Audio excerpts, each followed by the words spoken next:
Estamos finalizando en la mañana de hoy las octavas jornadas educativas para pacientes con artritis, módulo 2, en conmemoración del Día Mundial de la Artritis 2020 virtual. En este segmento que vamos a tener a continuación, vamos a contestar las preguntas que nos han llegado de diferentes partes del mundo y de Colombia. Vamos a iniciar con el doctor Gabriel Orihuela de Ecuador. Él es el presidente de la Fundación PET, que es Paciente de Ecuador. Él es líder de los pacientes con lupus eritematoso sistémico. Doctor Gabriel, bienvenido. Buenos días, mi nombre es Gabriel Orihuela, soy presidente de la Fundación Pacientes Ecuador. Pacientes Ecuador es una organización no gubernamental sin fines de lucro que desde hace más de 3 años venimos trabajando por pacientes con lupus por todo el territorio del Ecuador. Mi presencia aquí obedece a que nosotros tenemos una alta relación con la Fundación LICAR, compartimos ser miembros de ASOPAN, la Asociación de Pacientes de Enfermedades Reumatológicas en América Latina, así que quiero agradecerle este espacio que nos concedió la Fundación para poder hacer unas consultas al doctor José Salas Ciado, y quisiera hacerle solo un par de preguntas que pueden ser de ayuda a nuestros pacientes. En Ecuador es casi reciente que se empiezan a autorizar el uso de medicamentos biológicos con pacientes de lupus LES. En cambio, en Colombia tienen una experiencia mucho más extensa con el uso de biológicos con pacientes de lupus, y tenemos una inquietud por el tema de lo que se conoce como biosimilares. Y quisiéramos que el doctor nos comente si ha sido buena la experiencia en Colombia con estos medicamentos llamados biosimilares en el tratamiento de lupus.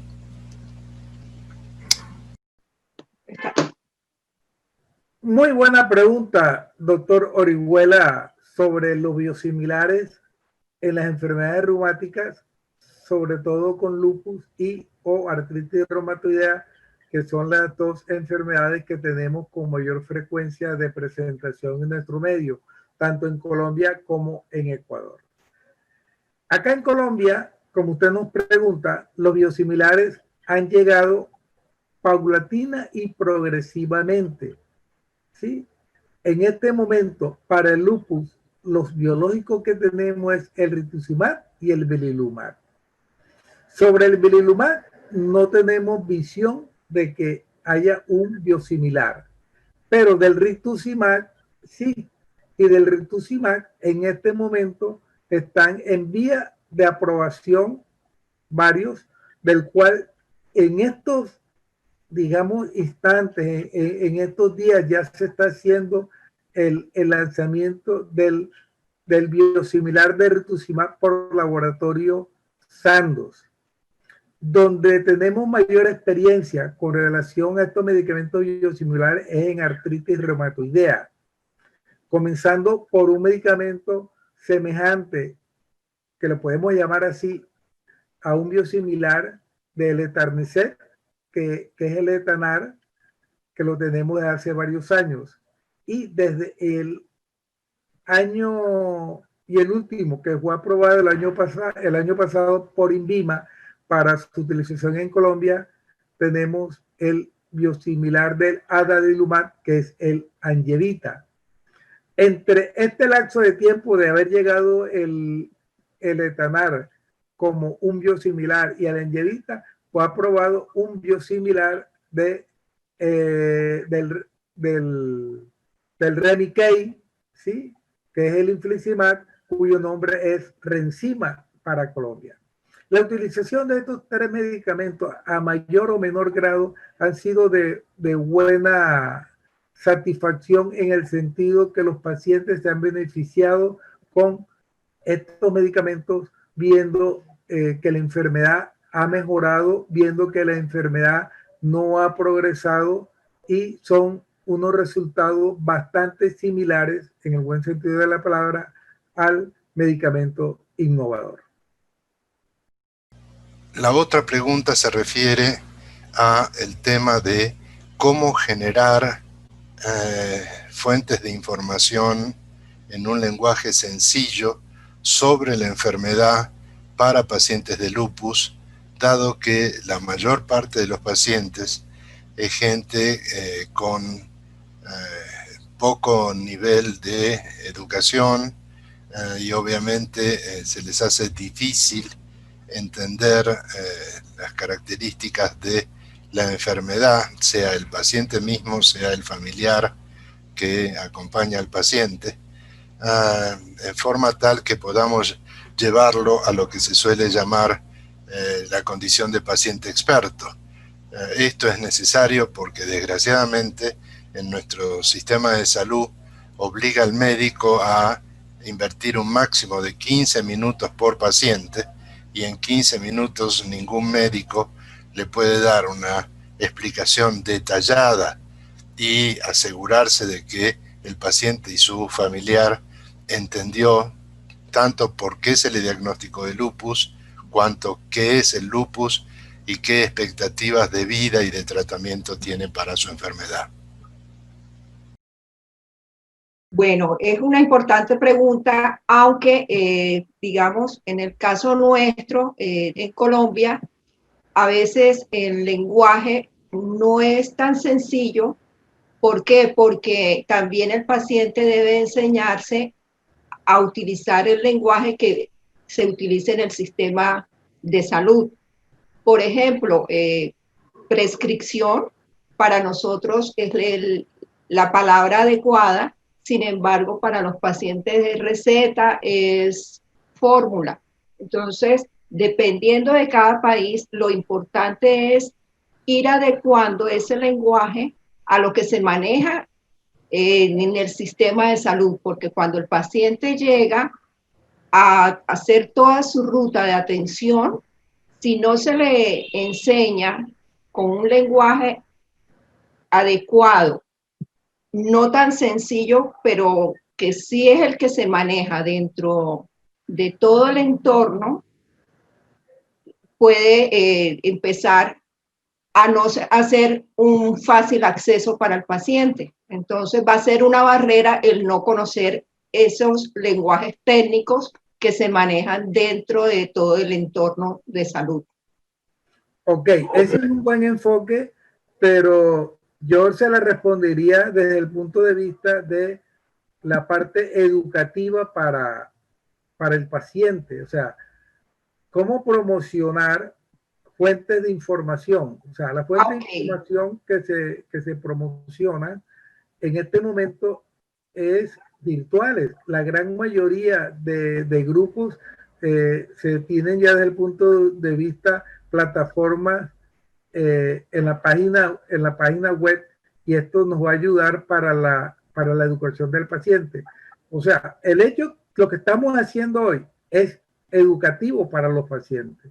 Entonces, la página, lo virtual es lo que se está imponiendo. Yo pienso que ahorita mismo sería realizar eventos de manera virtual. Otro punto clave es los folletos en menor o mayor grado, como siempre me gusta decir, también ayuda, ¿sí? Y los pacientes los leen y los pacientes siempre piden que se les dé. Entonces yo pienso que una de las formas de cómo crear fuentes es instruyendo a los pacientes que sepan manejar las redes, porque aquí en las redes es donde hay la mayor fuente de información en este momento. Y lo otro, el otro punto también es hacer el programa que está haciendo Panlar sobre el paciente experto, que es que estamos capacitando a personal de pacientes para que estos multipliquen y logren llegar a muchos más pacientes y tengan un mejor adherencia al tratamiento, que es lo que queremos para que el paciente tenga una mejoría franca. Dos preguntas interesantes, doctor. Sí, y también, ya que usted habla de los canales, el WhatsApp es un canal que todos los pacientes en su mayoría tienen, y por ahí se le puede mandar mensajes educativos. Para nosotros ahora con el COVID fue una herramienta importantísima, donde la mayoría pues lo tiene y se le envía el link o se le envía el mensaje de autocuidado y se va creando esa cultura. El WhatsApp Business, por ejemplo, es importantísimo para nosotros como asociaciones de pacientes, porque es un método que es a nivel empresarial, pero que también le llega a toda la comunidad.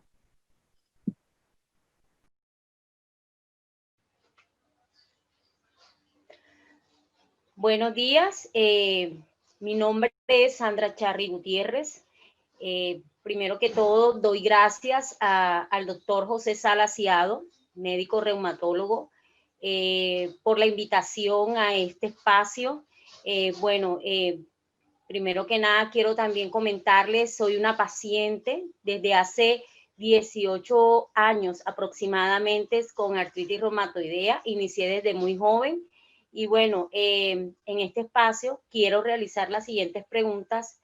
Después de recibir tratamiento con terapia biológica para la enfermedad de artritis reumatoidea y luego la enfermedad pues logra dormirse, ¿qué sucede luego con el tratamiento? ¿El tratamiento continúa o debe pausarse? Ok. Es importante pregunta porque todos los pacientes solemos hacer eso. Cuando nos sentimos bien, desechamos los medicamentos o los dejamos de tomar. No es conveniente. ¿Por qué? Porque para eso es el tratamiento, para nosotros llegar a una adherencia o a una remisión. Eso quiere decir que ese tratamiento nos está haciendo efecto. Si lo suspendemos, vamos a volver a recaer, echamos para atrás. Entonces, la respuesta es no. Hay que hacerlo continuamente de acuerdo como lo prescribió nuestro doctor. Ok, complemento esta pregunta en lo siguiente para la paciente Sandra Charri. El objetivo del tratamiento es la remisión de los síntomas del paciente. Entonces, estamos hablando de un tiempo para acá de un concepto de remisión sostenida.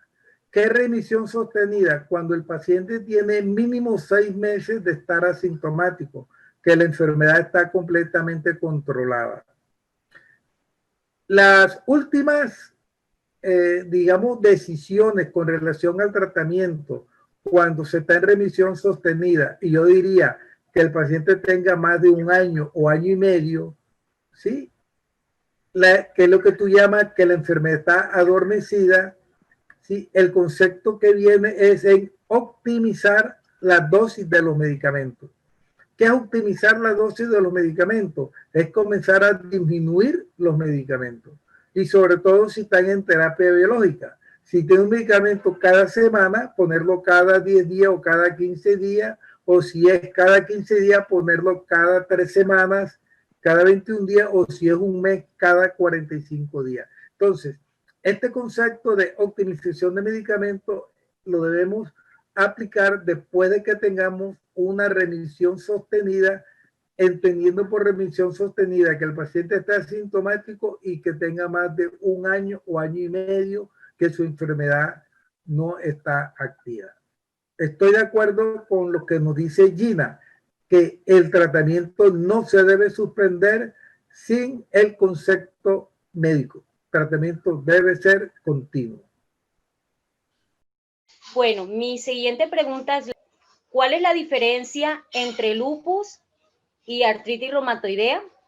La siguiente pregunta que nos hace Sandra sobre la diferencia de artritis reumatoidea y lupus es que son dos enfermedades completamente diferentes en el buen sentido de la palabra. La artritis reumatoidea, como tú sabes, Sandra, que tú eres un paciente con artritis, es una enfermedad que te compromete las grandes y pequeñas articulaciones.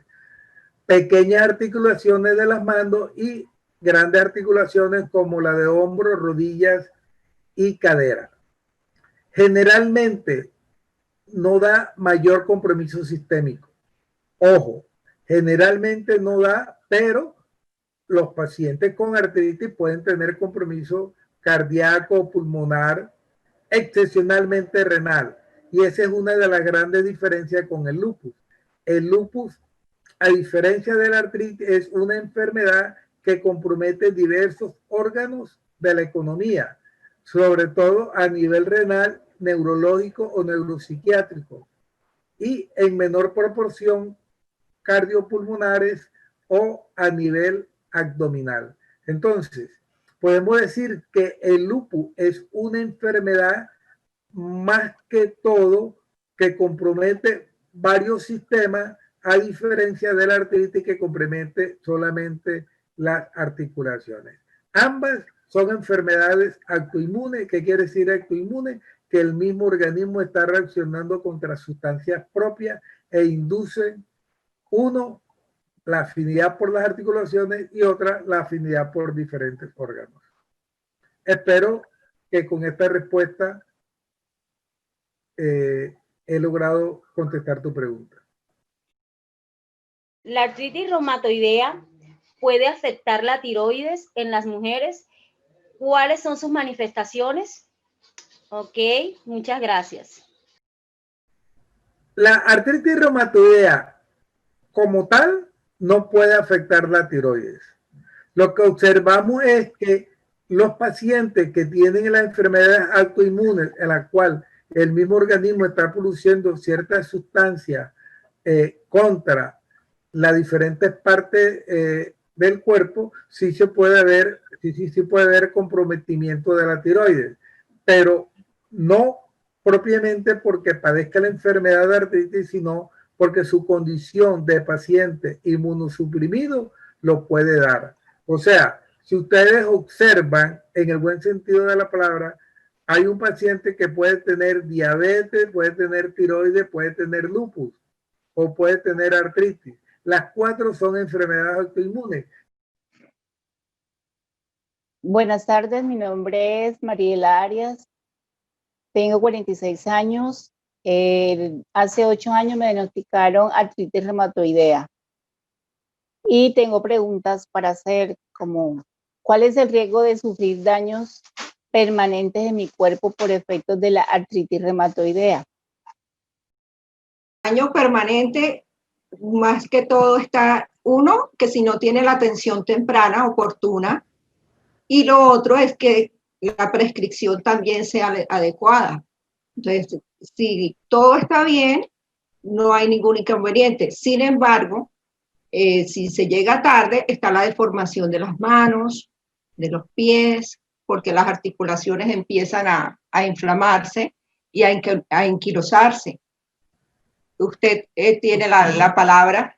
Ok, es correcto lo que tú dices. Primero que todo, para prevenir el daño articular de la artritis reumatoidea tenemos que hacer un diagnóstico oportuno y de certeza e iniciar el tratamiento inmediatamente. Está comprobado por diferentes estudios y nosotros lo vemos con nuestros pacientes, ¿sí? Que si hacemos el tratamiento indicado, adecuado, el paciente no va a tener anquilosis o limitación funcional de sus diferentes articulaciones. Otra pregunta que tengo es si necesito hacer alguna modificación en mi estilo de vida para ayudar a controlar la enfermedad. Lo que hablábamos anteriormente, que los hábitos saludables son muy importantes porque, por ejemplo, la alimentación, nos encantan los fritos, pero los fritos son unos alimentos que exacerban las inflamaciones en las articulaciones, los azúcares. Entonces, la alimentación es muy importante, que sea una dieta saludable. al igual que el ejercicio, cuando no hacemos ejercicio, la masa muscular empieza a molestar y luego para caminar se nos va a limitar y va a venir otras dolencias, otras enfermedades. Entonces, no es solo el medicamento como tal, como usted explicaba anteriormente. Entonces, eso es parte del tratamiento. Los estilos de vida hay que cambiarlos, definitivamente. Si es un paciente que fuma, debe dejar de fumar. Si es un paciente que tiene sobrepeso, tiene que tratar de buscar estar en su peso adecuado. Hacer ejercicio, hacer caminata, hacer actividades físicas, eso es importante. La dieta, como dice Gina, en pescado o en omega 3 es importante, eso también ayuda para poder desinflamar en un momento dado. Sí. Que faltan estudios sobre todo lo que estamos hablando, sí, faltan estudios. Hay estudios muy controversiales. Que hay que evitar el café, sí.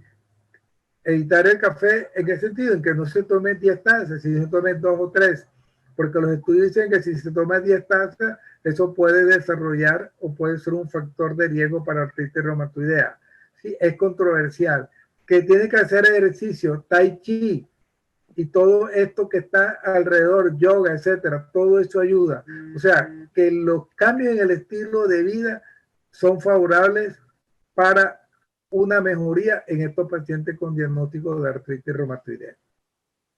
¿Cuáles son los tratamientos disponibles para combatir la enfermedad? ¿Cuáles son sus riesgos? ¿Y cuán probable es que experimente un efecto adverso? Los eventos adversos pueden producirse, cada persona es diferente. Lo importante es que lo comparta con su médico y le diga cómo se está sintiendo, porque no a todos les causan los mismos eventos. A unas personas ni siquiera se dan cuenta y le va bien. A otras sí es importante tener esa decisión compartida con el médico y contárselo, porque inclusive hasta los alimentos a veces caen mal.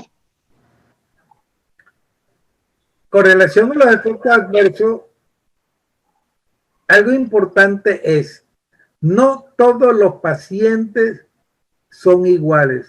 Por lo tanto, no todos los pacientes van a responder de la misma manera a los medicamentos. Enfocando la pregunta sobre los efectos adversos de los medicamentos, son amplios, ¿sí? Por ejemplo, los corticoides pueden dar osteoporosis, ¿sí? El metrotexate puede dar problemas pulmonares o renales, y así cada uno de ellos pueden presentarse efectos adversos. Los biológicos pueden, dentro de los muchos efectos adversos de los biológicos, están los procesos infecciosos. Entonces nosotros tenemos que ir teniendo cuidado con la respuesta que presenta el paciente para tratar de ver cuál es el mejor tratamiento que se le puede dar y evitar todos los efectos adversos.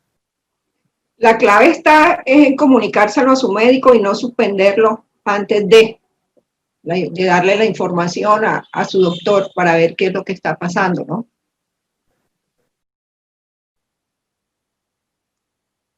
Porque las personas, como en mi caso, con enfermedades inmunes, no pueden ser vacunadas o no pueden aplicarse vacunas que contengan virus vivos. Y en mi caso, ¿qué vacuna podría aplicarme?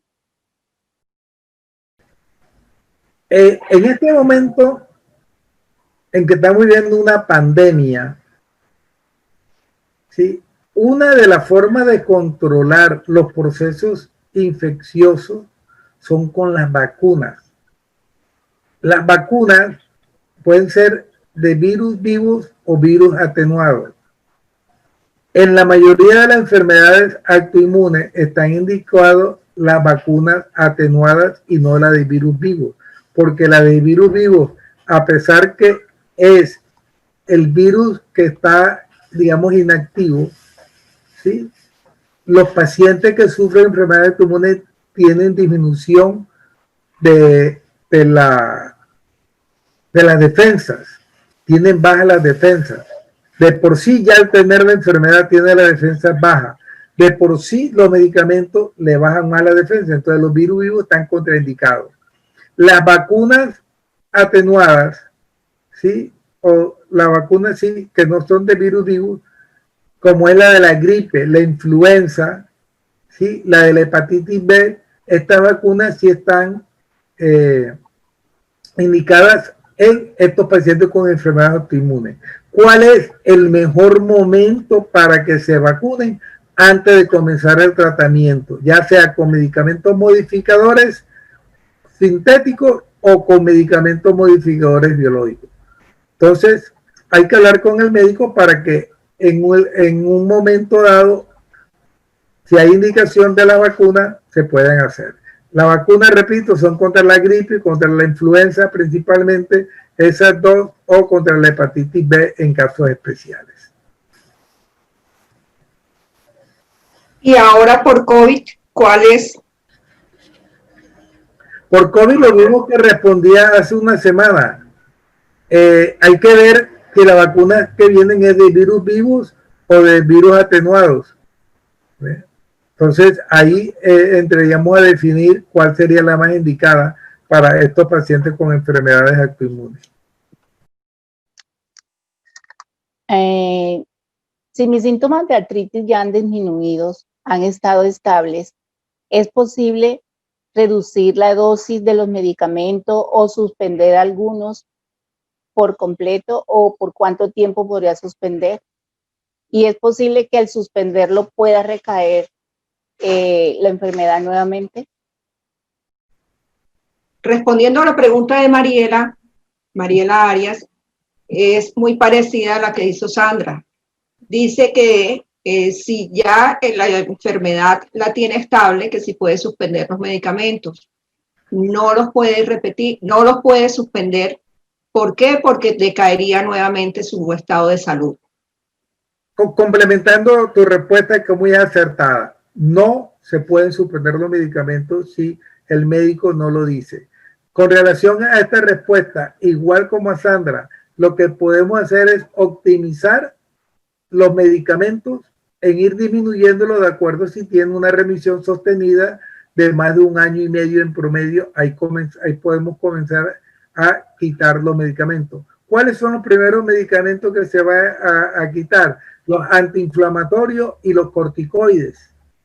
Luego, después los corticoides, los DIMAR sintéticos, como cuál, metrotexate, sulfasalazina, cloroquina, hidroxicloroquina, y finalmente los biológicos.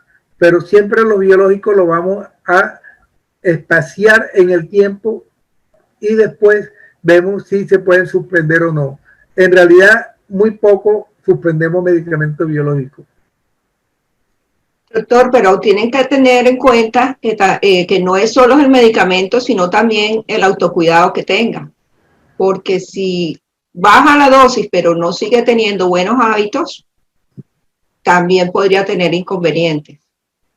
Sí, lo que dice Gina, estamos de acuerdo, pero ella pregunta es sobre los medicamentos, la pregunta es sobre los medicamentos, pero recuerden que el tratamiento de la artritis reumatoidea es un tratamiento integral, el cual hay medidas medicamentosas y medidas no medicamentosas, o sea, tratamiento no farmacológico, y ahí está la parte de fisiatría, la medida de apoyo, el autocuidado, la parte educativa, etcétera, etcétera.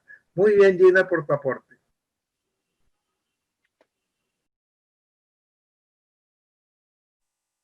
Hola, saludos a todos en este Día Mundial de la Artritis.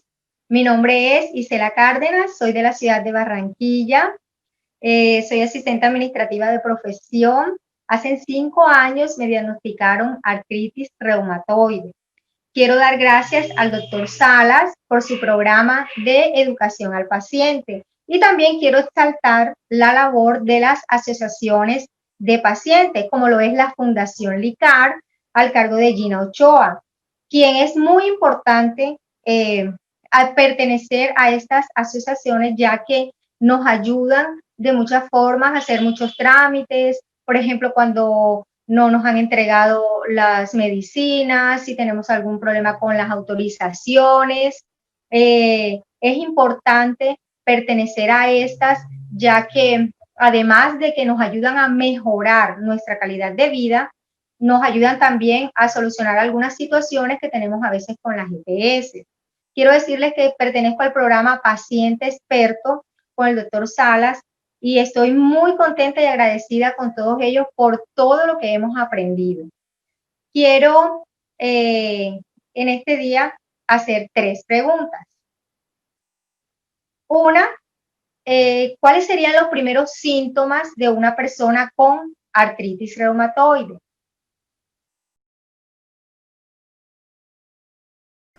La pregunta de Gisela es bastante importante porque muchas veces no conocemos que estamos padeciendo una enfermedad y en los casos de la artritis reumatoide, cuando nos levantamos nos sentimos algo entumecidos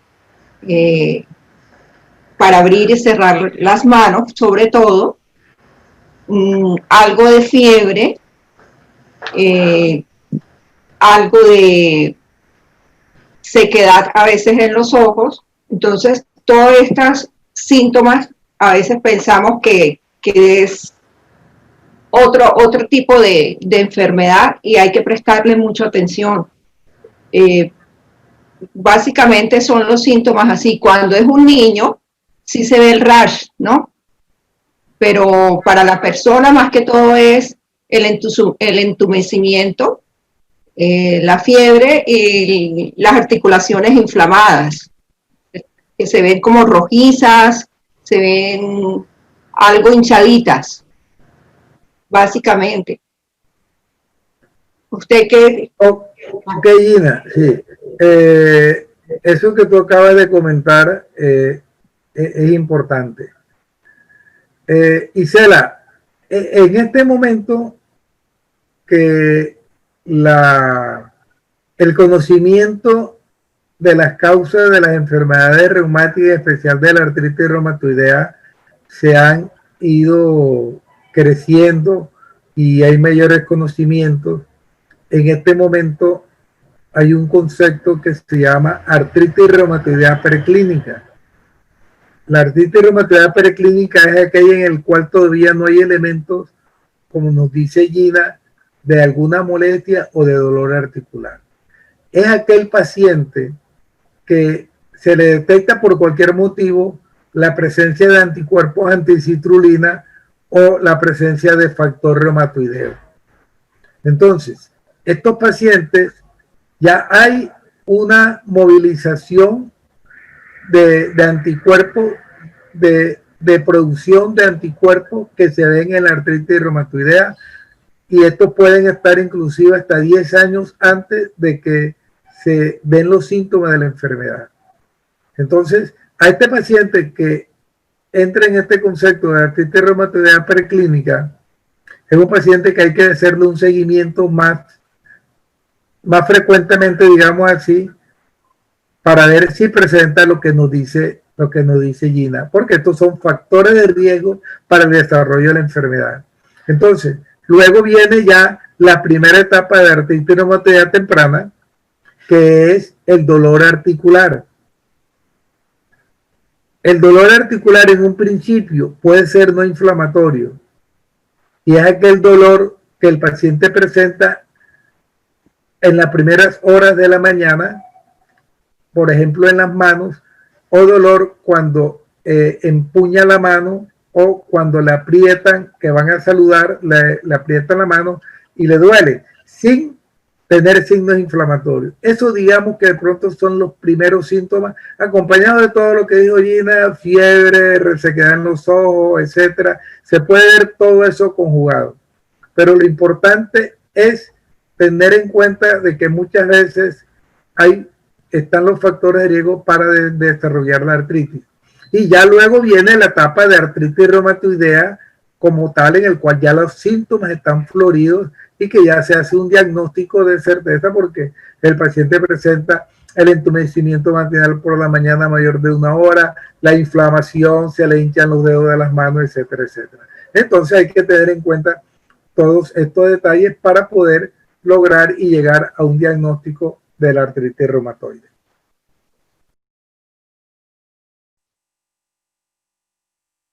Quiero preguntar si la artritis se puede prevenir con una alimentación muy sana y además con unos suplementos nutricionales. Con relación a la pregunta de que si una buena alimentación puede prevenir la artritis reumatoidea, como yo lo comenté en la mañana de hoy, pienso que sí. No es un factor definitivo, sino porque apenas se están conociendo, ¿sí? Pero sí hay estudios ya de que, por ejemplo, pacientes que tienen una dieta mediterránea, que la dieta mediterránea es a base de pescado, a base de omega 3, de ácidos grasos, entre otros, estos pacientes cambiando su estilo de vida en un momento dado se puede prevenir. O sea, no solamente como lo dije, la dieta, sino en general todo lo que es estilo de vida, el café, los niveles de vitamina D, todos estos elementos en un momento dado nos pueden ayudar para que la enfermedad en un momento dado se pueda prevenir o se pueda que no sea tan progresivamente rápida como ocurre en muchos casos. Tenemos que tener muchos estudios más con relación a esto, pero ahí está el futuro, en los estilos de vida, y ahí está la alimentación para que la artritis reumatoidea sea prevenible.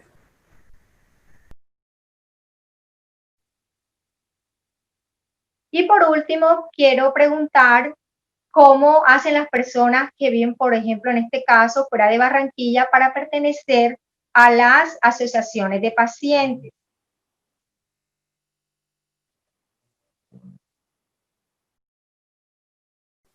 Gisela, la pregunta con referencia a cómo puedes ingresar a la fundación, en este caso específicamente para Alicar, tú nos puedes ubicar por las redes, igual el celular es 300-463-6643 y en las redes Fundación Licar. O si hay otra persona que quiere ingresar a cualquiera de las asociaciones, igual también en todas las redes estamos, tanto en Facebook o por la página nos encuentran, porque digamos Licar no tiene oficina, pero Fundar en Bogotá sí hay oficina y en Medellín también hay oficina. Pero ahorita como todos estamos en la virtualidad, por la web nos encuentras como Fundación Licar, como Fundare, Fundación de Apoyo al Reumático, y así todas las asociaciones a nivel panamericano, que somos 55, donde ustedes podrán encontrar toda la ayuda y todo el conocimiento disponible acerca de las enfermedades reumáticas. Para terminar esta sección última sobre el conversatorio de enfermedades reumáticas y la participación de las pacientes, Maritza, quien nos habló hoy sobre el testimonio de lupus y que padece una polineuropatía, nos hizo una pregunta interesante en relación a su tendinitis o a su polineuropatía, que es dolorosa. Yo pienso, en mi caso, que tengo lupus eritematoso sistémico, que es una enfermedad inflamatoria, y además tengo una polineuropatía desmielinizante crónica, por lo que tengo unos músculos débiles. Tiendo a tener tendinitis. Cuando tengo tendinitis, la inflamación suele ser bastante grande. En este caso, es el manejo que debería tener en este momento sería solo con analgésicos para la tendinitis o debería hacer algo más en el aspecto reumatológico de la inflamación grande que tengo. Que los dolores que tú tienes más son por polineuropatía que por la misma tendinitis. En el lupus se puede ver tendinitis, pero no es lo más frecuente. Pero al tener tú una polineuropatía, esta es un proceso crónico, ¿sí? Que lo vas a tener todo el tiempo y que te da dolor. Además de dolor, te da sensación de corrientazo o sensación de adormecimiento o sensación de ardor.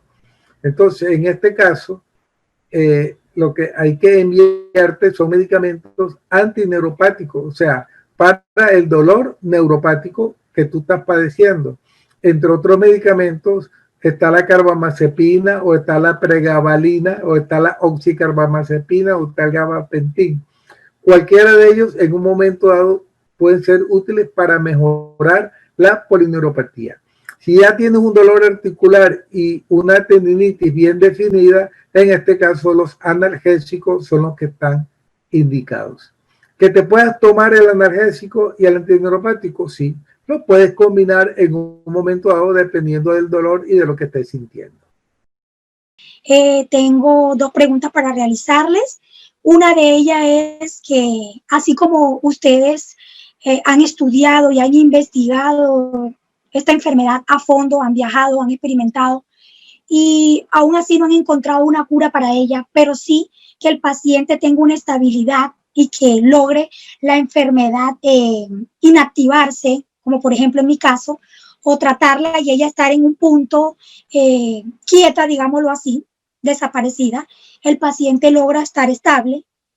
¿Cómo es posible que de tantos y tantos años, porque yo llevo 20 años, hay pacientes que tienen 30, 35 de tener lupus, me imagino que hasta más años, de tantos estudios no han encontrado una cura o algo para ver de dónde proviene? Porque si los seres humanos supieran de dónde proviene, entonces yo digo que sería más satisfactorio pues para la humanidad de que no contagiarnos, porque hasta el momento sé que ustedes han dicho a todos nosotros los pacientes que el sol es malo para el lupus, no asolearnos porque él ocasiona unas manchas feas. Me imagino que a través de estudios han logrado encontrar eso de que el sol nos afecta. Entonces, ¿qué tantos más estudios tendrían que hacer? ¿O qué más hay que investigar? ¿O qué pasa que por qué no dan con la cura? Es una pregunta que siempre me he hecho. Y la otra pregunta que siempre me da vueltas es que dicen que hay varios lupus. Yo pues tengo el eritematoso sistémico y sé que hay uno que es discoide, hay otros pues nefritis lúpica que ataca la parte renal, pues el lupus ataca todos los órganos, tengo entendido. Pero he escuchado que hay diferentes lupus, entonces yo quisiera saber por qué yo he podido experimentar que uno solo y que daña todo, y que a algunos se les manifiesta en una parte y a otros en otra. ¿Qué tan cierto es que hay varias clases de lupus o que solo hay un solo lupus? Gracias. Ok, muy bien. Y ya tiene la segunda en lista. Ya te la di enseguida. Sí, claro que en el momento salí y yo estaba tomando agua y no me di. No, yo te di las dos. Bueno, listo. Una y dos, y me imagino que el médico responderá una y dirá, en tu pregunta 2, te respondo eso. Claro. Estas dos preguntas que nos hace la paciente Blanca San Juan sobre lupus son de gran interés, es de gran importancia la clasificación del lupus. El lupus tiene una clasificación porque se presenta de diferentes maneras. Hay por lo menos 7 tipos de lupus. Tenemos 1, el lupus eritematoso sistémico. 2, el lupus cutáneo subagudo. 3, el lupus discoide. 4, el lupus secundario a medicamento. 5, el lupus neonatal. 6, el lupus asociado a otras enfermedades autoinmunes, o sea, asociado a esclerodermia, asociado a artritis, asociado a vasculitis, asociado a polimiositis. En estos casos se llama síndrome de superposición porque hay varias enfermedades que se superponen, o enfermedad mixta del tejido conectivo. Y el séptimo es el lupus asociado al síndrome antifosfolípido. Entonces, tú estás en lo cierto. Hay varios tipos de lupus y las características de él en el fondo son parecidas, iguales, pero tienen diferentes manifestaciones. El más frecuente es el que tú tienes, que es el lupus eritematoso sistémico, que se da más en las mujeres 9-1, en la etapa de vida reproductiva, y es el que generalmente se está presentando de manera habitual. Y la otra pregunta también es de gran interés e importancia cuando tú nos dices de que no se ha encontrado la cura, ¿sí? No se ha encontrado cuál es la causa para lupus, y tú comentas de que no es contagioso o algo así, dijiste con relación a que se puede contagiar una persona. El lupus no es contagioso. El lupus le da a las personas que, como vamos a ver ahora, le puede dar lupus. No porque tú tengas lupus, tú se lo vas a contagiar a tus hijas, o se lo vas a contagiar a tu esposo, o a tu pareja, o se lo vas a contagiar a tus padres. No, no es contagioso, y ese es un punto clave. El lupus eritematoso sistémico en general es una enfermedad de etiología desconocida, y a través del tiempo estamos tratando de conocer cuáles son las causas para poder llegar a la cura. ¿Qué se ha descubierto en estos últimos 20 o 30 años para acá? Que hay una serie de factores que lo hacen susceptible para que una persona desarrolle lupus. Por ejemplo, factores genéticos. Hay una serie de sustancias que se llaman antígenos de histocompatibilidad, que eso lo tiene cada persona que es independiente. Entonces, la presencia de esos antígenos HLA de histocompatibilidad dan una predisposición a los que tienen para que desarrolle lupus. 2, la respuesta inmune alterada. La respuesta inmune alterada dada por la inmunidad humoral o los linfocitos B, la inmunidad celular o linfocitos T, o las otras células como monocitos, macrófagos, etcétera, las cuales producen una serie de sustancias proinflamatorias que se llaman interleuquinas. Entonces, cuando estas sustancias se producen de manera alterada, inducen el lupus. 3, el factor hormonal. Los estrógenos y la prolactina, sobre todo el estrógeno, que es una hormona femenina por excelencia, esta hormona es proinflamatoria. ¿Qué quiere decir proinflamatoria? Induce procesos inflamatorios como los que se ven en el lupus. Entonces, por eso es más frecuente en la mujer 9-1. 4, factores ambientales. ¿Cuáles son los factores ambientales? El sol. ¿Sí? Los rayos del sol, que son rayos ultravioleta, inducen sobre la piel de la persona una respuesta inmune alterada también, o una respuesta alterada en aquel paciente que está predispuesto. Los microorganismos, hay ciertos microorganismos que están en los pacientes con lupus, por ejemplo, por bacterias o por virus, sobre todo estos dos, ¿sí? Que en el paciente que está predispuesto a desarrollar el lupus, esta bacteria o estos virus inducen el proceso de una respuesta inmune alterada. Los medicamentos pueden inducir un tipo de lupus.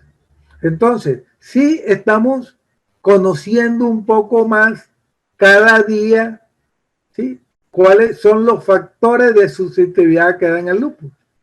Entonces, conociendo estos factores, en algún momento ya vamos a llegar a la cura.